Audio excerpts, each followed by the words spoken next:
Before we get started on the content for our business writing class this summer, I wanted to take a few minutes to tell you why business writing is required or offered as a selective in several programs on the UW-Stout campus. So let's get started. I want to answer one question that you may have as we begin this business writing experience this summer, which namely is why the heck do I have to take business writing? And there actually is a very good answer for that, or rather several good answers for that. I want to take a few minutes to share them with you now so that you have a sense of why we're doing what we're doing. So, to begin, this is why you need business writing. Not so that when you make a cardboard sign to hold by the side of the road, that you are able to place the commas correctly, which would be an important thing for this gentleman who has 2 commas where he only needs 1, but so that you don't end up on the side of the road holding up a cardboard sign indicating that you'd like contribution of beer money. So let me start with a graph from the Bureau of Labor Statistics. I pulled this last week from the Bureau of Labor Statistics website showing the unemployment rate. Now, you've probably seen some graphs like this in recent months. It shows, as most of them do, fairly level unemployment numbers through the first quarter of 2008, at which point things started to get worse, and then things started to get much worse. Now, the unemployment rate has hovered at or near 5% for the last several quarters. The last year, it's been right near 5%. Now, most of you are probably in college so that when you graduate, you won't be affected by the very high unemployment rate that currently exists in our country. The problem with that is that this unemployment rate is not for the general public. This unemployment rate is for people with bachelor's degrees and higher, and age 24 and up. That means that this is the unemployment rate for you when you graduate, not now with a high school degree and some college. So you'll be competing against everyone else who graduates with a bachelor's degree when you do, and this is the unemployment rate that you will face.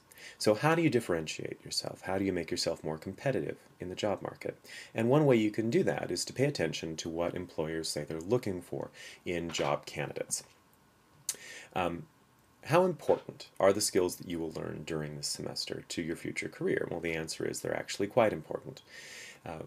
A group of some 400 hiring managers was surveyed by the Conference Board in 2006 and asked what basic knowledge and skills and what applied skills are they looking for in job candidates, people who are recent college graduates, your competition when you graduate.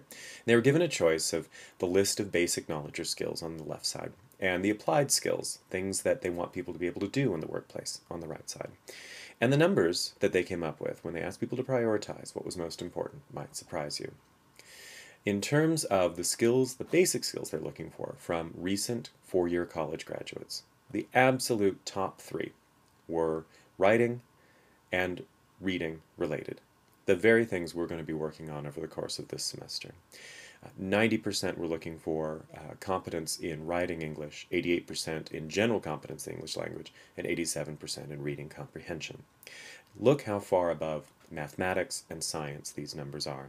Mathematics is the next closest at 64%, science at 33%. We hear a lot about how the United States doesn't have strong skills in math and science, but what employers are looking for are strong skills in writing and in reading and in communication. Now, if you look at what applied skills they're looking for, these, again, the same 400-some employers surveyed by the Conference Board, oral communication, written communication, and critical thinking and problem solving, again, 3 things that we'll be working on extensively over the course of the semester, lead these numbers. Teamwork and collaboration, professionalism and work ethic, I would argue, those things are expressed best in written and oral communication. And so even though they're not directly related to writing and reading and speaking, I think writing and reading and speaking are the best ways that you communicate your competence in those areas. So I think it's safe to say that of all of the top skills, the things we'll be doing in this semester are going to prepare you best to do them well when you enter the job market. The hiring managers were also asked in what areas are recent college graduates deficient in terms of their skills and preparation, and the answers here, again, I think will interest you. In terms of deficiencies, look where writing in English and written communication appear in these lists. Over a quarter of recent college graduates are deficient in writing in English. Well over a quarter are deficient in written communications as an applied skill. You can set yourself apart from the competition you face as you enter the job market if you write well, if you speak well. The other thing to notice from this is that 40% of hiring managers indicated that recent college graduates are deficient in foreign languages. And if your program at Stout does not require or actively encourage you to take a foreign language, or at least a study abroad experience, you need to think about whether that is adequately preparing you for entrance into an increasingly global job market. So it might be a skill or a preparation that you should seek out on your own if it's not a requirement of your program.